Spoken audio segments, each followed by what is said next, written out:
Senhor, meu amado, bem-vindo de volta à nossa escola bíblica. Nós continuamos falando dos Atos dos Apóstolos e estamos falando das viagens de Paulo, as viagens missionárias de Paulo. Estamos no meio da segunda viagem de Paulo. Então vamos lá, pega a sua Bíblia, pega o seu caderno de estudos, olha o Senhor, pede a Ele discernimento, entendimento, conhecimento, sabedoria, pede a Ele proteção, que nós possamos desvendar os seus mistérios. Muito bem, Paulo está em viagem e chega até Tessalônica.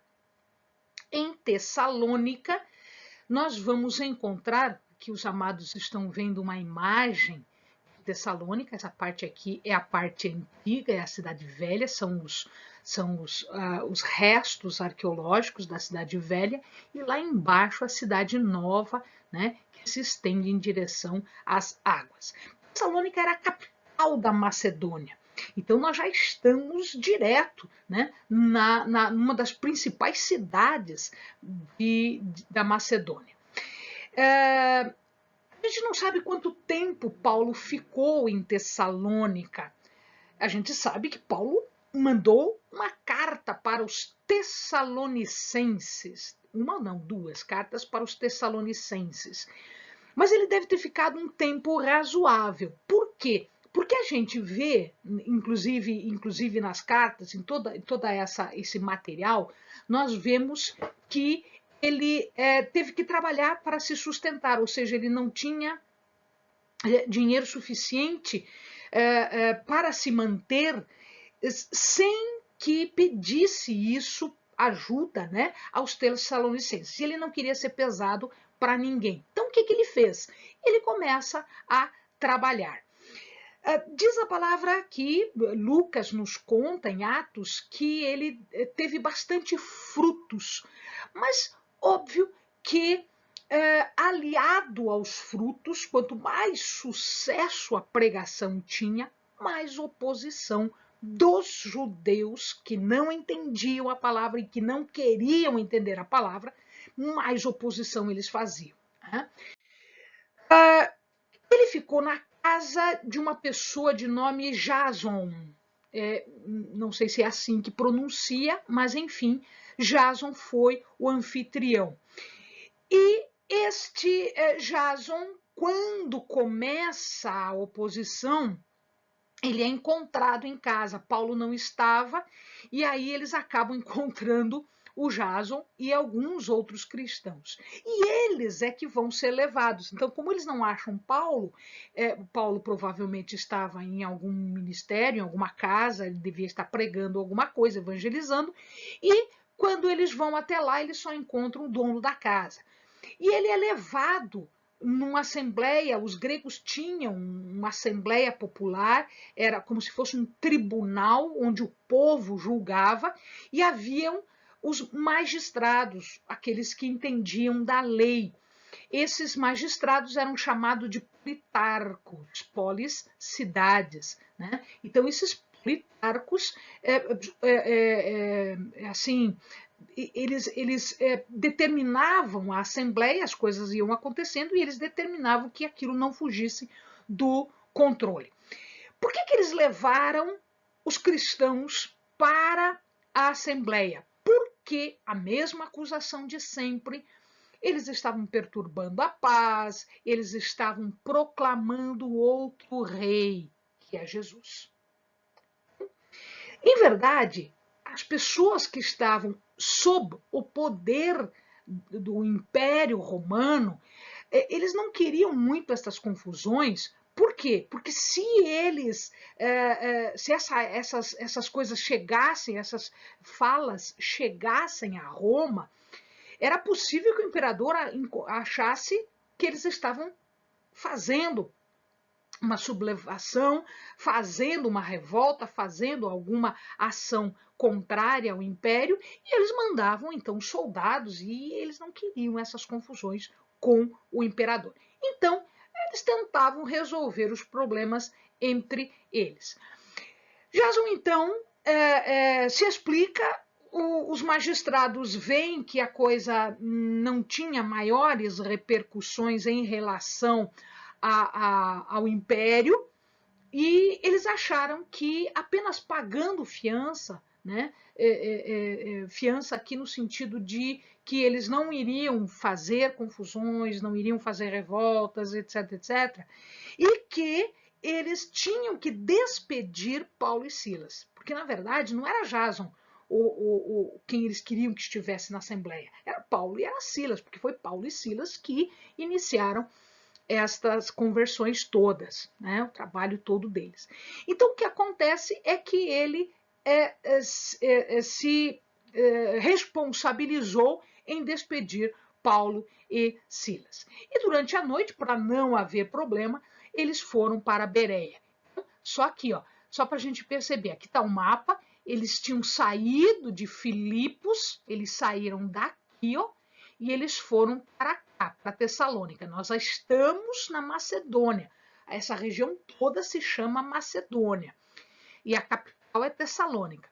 Deu essa confusão, eles saíram e foram para um lugar pertinho, um lugar chamado Bereia.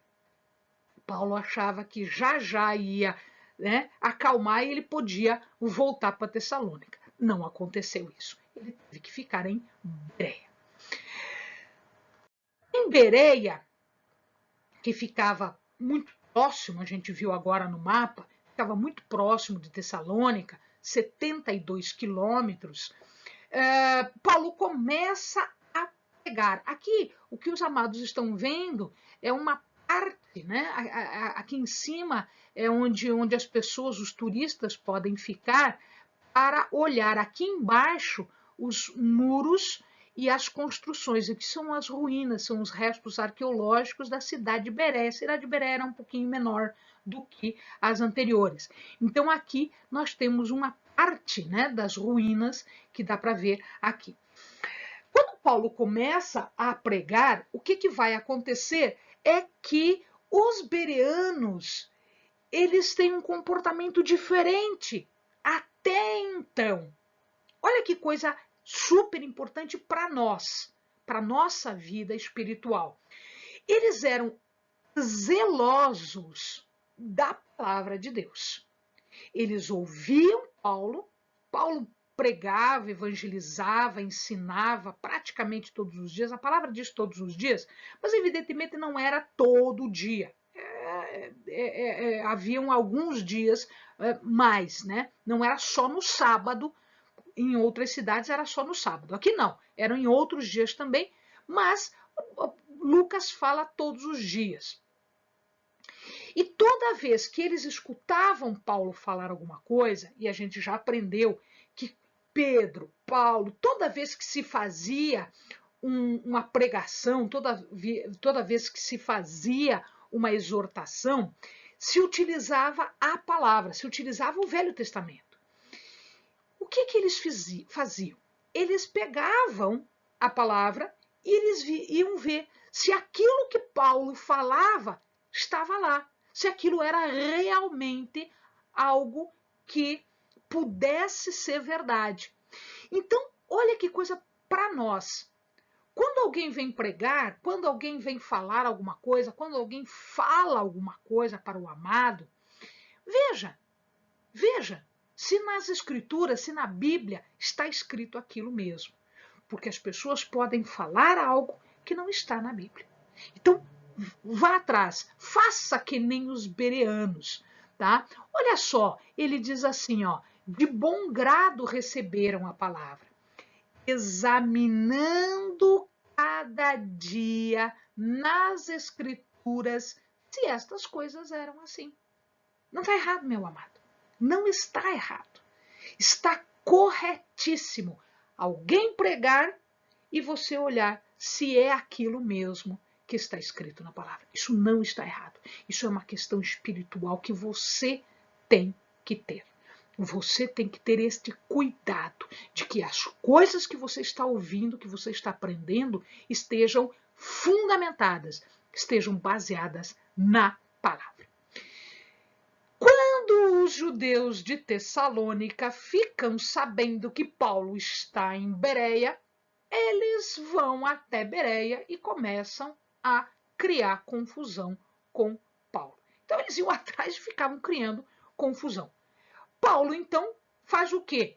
Paulo sai de Bereia e vai para Atenas, um pouquinho mais para frente. A cidade de Atenas é uma das mais importantes da Grécia. Veja que nós já estamos na Acaia. Então ele sai da Macedônia e desce para a Grécia, que lá, naquela época, se chamava Acaia. Eles vão para esta cidade aqui. Esta é uma imagem da parte velha de Atenas. Atenas era uma grande cidade, uma enorme cidade, uma cidade muito importante. Por quê? Porque ali havia um centro cultural.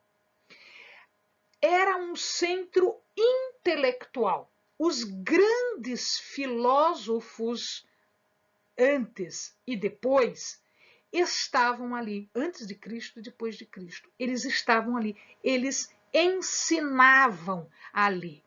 Tanto isto é que Atenas tinha dois grandes grupos filosóficos, os chamados epicurianos, que eram vindos dos ensinamentos de Epicuro, os 300 antes de Cristo, mais ou menos.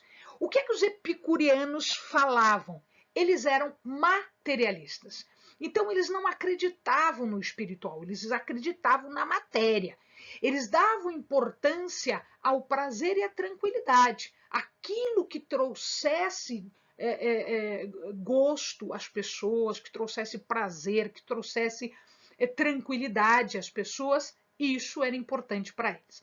E eles não estavam nem aí com Deus. Eles não se preocupavam com isso porque eles achavam que se tudo era matéria, para que se preocupar com Deus? Era desnecessário buscar a Deus. A vida já era completa do jeito que estava. E junto aos epicurianos haviam também os estoicos. Os estoicos acreditavam nos ensinamentos de um filósofo de nome Zenão. Ora, mas se o nome dele era Zenão, por que eles eram conhecidos como estoicos? Porque Zenão ensinava do lado das colunas. Se o amado observar aqui, nós temos, né, nesse prédio aqui, por exemplo, tem colunas, e haviam colunas por todos os lugares.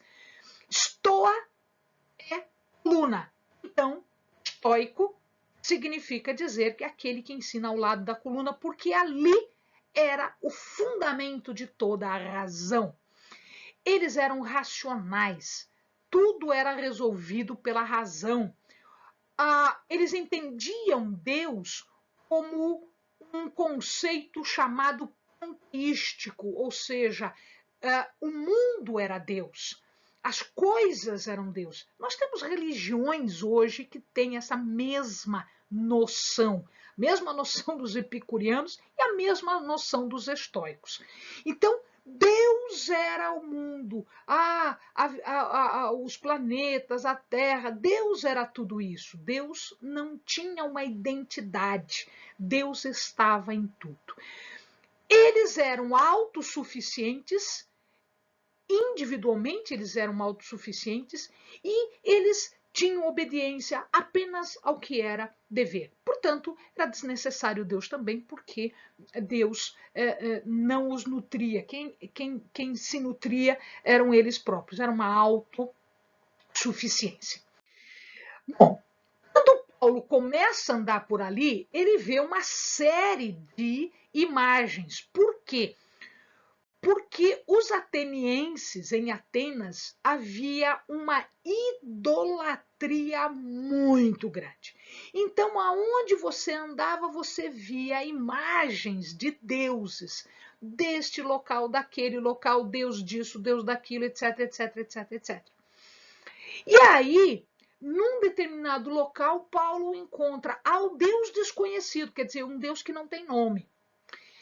Existem várias teorias para que se colocasse ali ao Deus desconhecido. Mas Paulo utiliza isso para começar a pregar sobre o Deus verdadeiro, aquele Deus que não precisa ser representado por uma imagem, porque ele é superior a tudo isso. E ele faz o seu discurso num local chamado Areópago. O que quer dizer Areópago? Areios era o nome do deus da guerra. Então nós temos, para eles, o deus da guerra se chamava Areios. Mas nós temos também, para os romanos, que o deus da guerra é Marte. E Pagos quer dizer colina. Então, o que está dizendo aqui? É a colina do deus da guerra. É o monte do deus da guerra. Em Roma, também existe a colina de Marte, porque em homenagem ao deus da guerra. A mesma coisa, o Areópago. Era uma colina em homenagem a um deus da guerra. E esta colina ficava de frente para o centro cultural e jurídico de Atenas, que se chama Ágora. Todas as cidades tinham um ágora. Era onde os negócios eram feitos, onde as questões eram discutidas, onde os negócios eram discutidos, onde os magistrados estavam. E aí, quando Paulo começa a discursar naquele local, estes estoicos e estes epicureanos, eles começam a zombar de Paulo. O que esse tagarela está falando? Tagarela, a expressão tagarela, vem de um pássaro. Eles tinham um pássaro chamado tagarela. Tagarela era um pássaro que ficava no esgoto comendo comida do esgoto. Então ele comia não frutinhas, não bichinhos, não. Ele ia para o esgoto e comia aquele resto que ficava ali. Ora, quando esses filósofos chamam Paulo de tagarela ou de tagarelice, eles estão dizendo que Paulo não tinha conhecimento, não tinha nenhuma cultura e que ele falava, comendo o resto de cultura. Então, na verdade, eles estavam zombando de Paulo. E aí, Paulo, então, quando ele percebe isso tudo, ele começa a dar forma ao seu discurso, utilizando-se de um conhecimento, utilizando-se de toda a cultura que ele tinha, porque Paulo não era inculto. Paulo tinha uma cultura e uma cultura muito grande. Tanto isto é que ele consegue agora discutir com estes filósofos. E no seu discurso está três partes. Ele baseia o seu discurso em três questões, enfrentando tudo isso que os epicurianos falam, que os estoicos falam. Ele diz que Deus é Senhor do mundo. Existe um Deus. E este Deus é o Deus que ele representa. E ele não precisa ter um ídolo, ter uma imagem, ter um templo, ter um ritual. Ele não precisa disso, porque ele é superior a tudo isso. Em segundo lugar, o homem é criação de Deus. Nós fomos feitos, né, por Deus. E porque nós somos feitos por Deus, Deus não precisa de nós. Muito pelo contrário, nós é que precisamos de Deus. E que existe um relacionamento entre Deus e os homens. E neste relacionamento, as nossas necessidades são supridas por um Deus bondoso, por um Deus que está atento às nossas necessidades e que ele supre as nossas necessidades. Alguns são convertidos, outros simplesmente deixam para lá, como em toda pregação. Né? Alguns são convertidos, outros, a gente te ouve depois, assim. Mas um deles, de nome Dionísio, é convertido. Quem era esse Dionísio? Ele era membro do Areópago. Como assim membro do Areópago? Ora, o Areópago não ficava de frente do Ágora, que era o tribunal? Significa dizer que este Dionísio, ele participava do tribunal, ele era um magistrado do tribunal. E ele foi alcançado, além de outras pessoas, ele foi alcançado pela pregação de Paulo.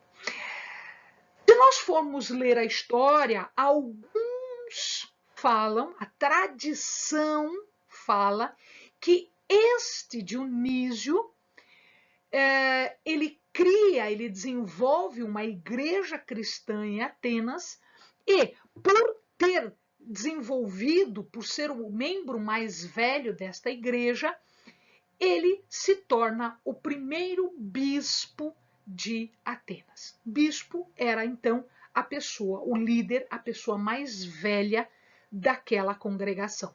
Então, dizem alguns que este foi o primeiro bispo de Atenas e que foi convertido neste discurso, nesta pregação de Paulo. Ele cita que uma outra mulher de nome Dâmaris também foi convertida.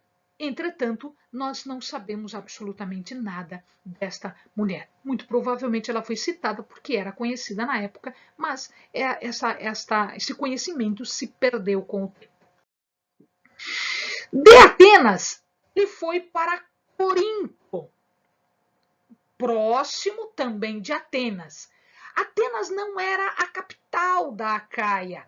Corinto era a capital da Acaia. Aqui os amados estão vendo colunas de um templo aqui, né? E este são os restos arqueológicos da cidade antiga de Corinto.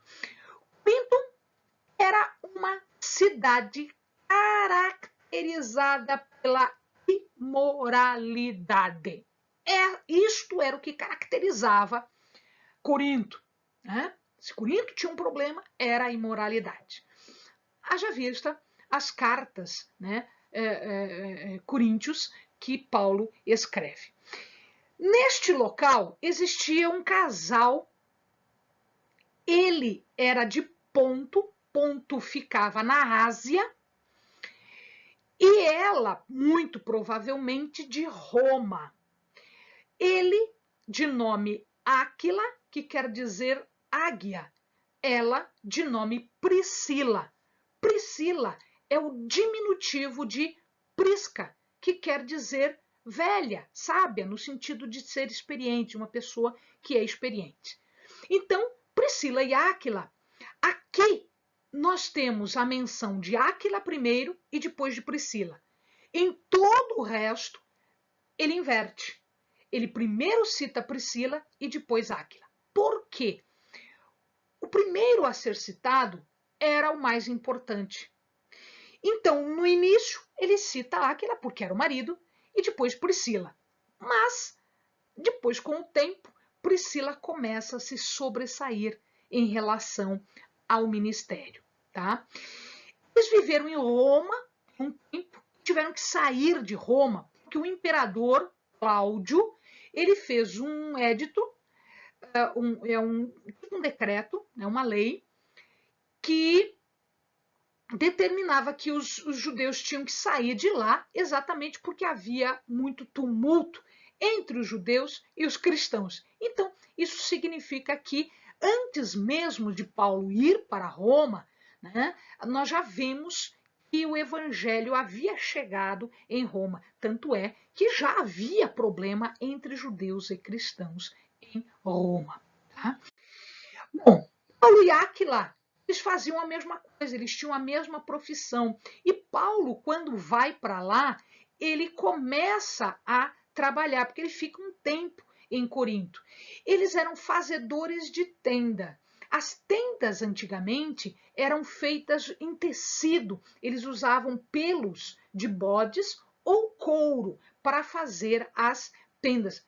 Tinha mais resistência, resistia a vento, eventual chuva, a sol, enfim, era mais resistente. Nesse meio tempo, Silas e Timóteo, que estavam na Macedônia, acabam chegando, porque Paulo foi na frente, Silas e Timóteo foram ficando lá para trás. E agora Paulo chama Silas e Timóteo e eles vêm para Coríntio, e aí eles ficam um tempo em Coríntio, né? Da mesma forma, o que acontece é que a missão começa a ter sucesso, ele começa a evangelizar mais gente e, por conta dessa evangelização, começam os sinais de oposição. Paulo faz uma coisa que a gente já viu ele fazer antes. Ele sacode as vestes do pó, ele sacode as vestes, dizendo que ele não queria mais ter nada com os judeus. Então, veja lá, sacudiu ele as vestes e disse-lhes: o vosso sangue seja sobre a vossa cabeça. Eu estou limpo e desde agora vou para os gentios. Por quê? Porque ele tentou fazer isso lá no Sinédrio, ele tentou fazer isso junto aos judeus e os judeus começaram a se opor. Então, o que ele fez? Ele disse: eu não tenho mais responsabilidade. O que eu precisava fazer, eu fiz. Eu levei a mensagem. Agora, o que você vai fazer com a mensagem não é mais minha responsabilidade. Amados, a partir do momento em que nós passamos a mensagem, a partir do momento em que nós entregamos fielmente a mensagem, o que a pessoa vai fazer com a mensagem, isso não depende de nós, isso depende dela. Portanto, se ela se perde porque eu não passei a mensagem, ou se eu passei a mensagem errada, o sangue cai sobre mim. Mas a partir do momento em que eu passo a mensagem e que essa mensagem foi passada de forma fiel, essa pessoa se perde, a responsabilidade não é minha. O sangue não está sobre mim. É isso que Paulo faz aqui. E ele vai para a casa de uma pessoa chamada Tício Justo. E lá ele faz as pregações. Paulo estava bastante preocupado porque, amados, vamos lembrar o seguinte: em toda cidade que ele chegava, ele começava o ministério, começava a oposição. Ele começava o ministério, começava a perseguição. Ele começava o ministério, começavam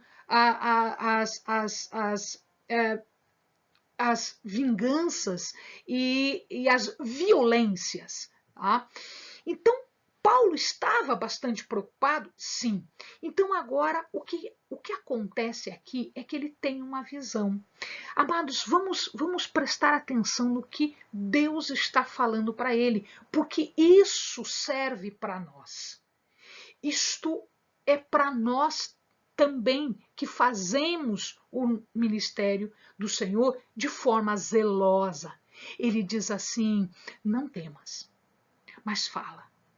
E não te cales, pois eu sou contigo, e ninguém lançará mão de ti para te fazer mal, porque eu tenho muito povo nessa cidade.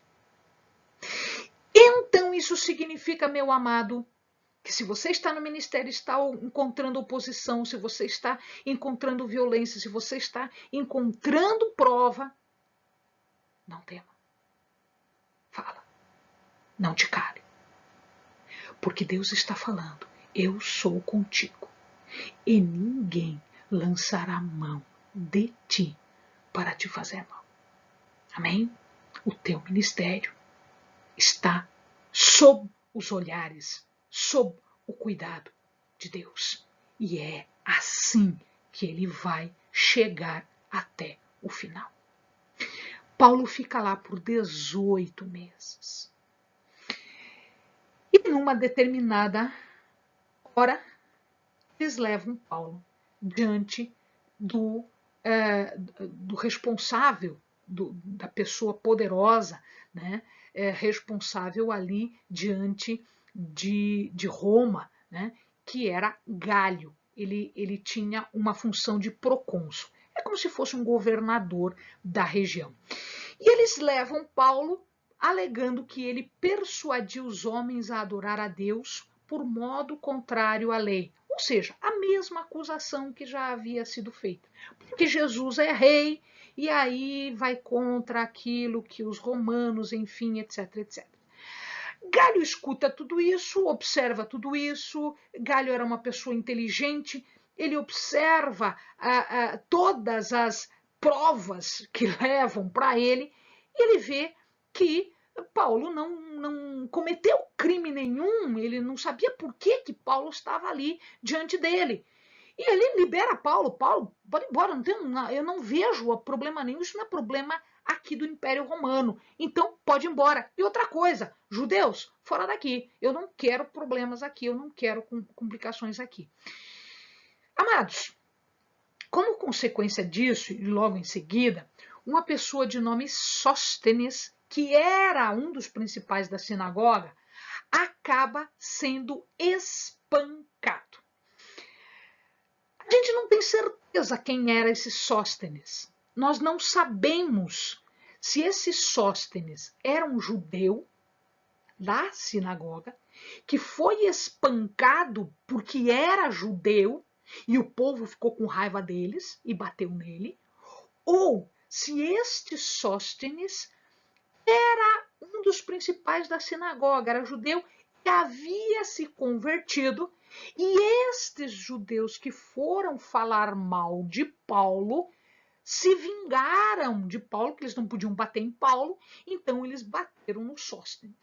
Então existem essas duas possibilidades. De qualquer forma, o Sóstenes, muito provavelmente esse Sóstenes era cristão. E aí os judeus, como eles viram que não deu problema lá, não deu solução, eles não tiveram solução, prisão de Paulo e punição de Paulo, eles pegaram o primeiro e foi Sóstenes, que havia deixado o judaísmo, que havia largado a sinagoga, e aí espancaram Sóstenes. Tá? Então, nós vemos que aquela palavra que Deus havia dito para Paulo, ela é atual para todas as pessoas, não só para Paulo. Não temas, fala, não cale, pois eu sou contigo. Amém, amados? Estudos.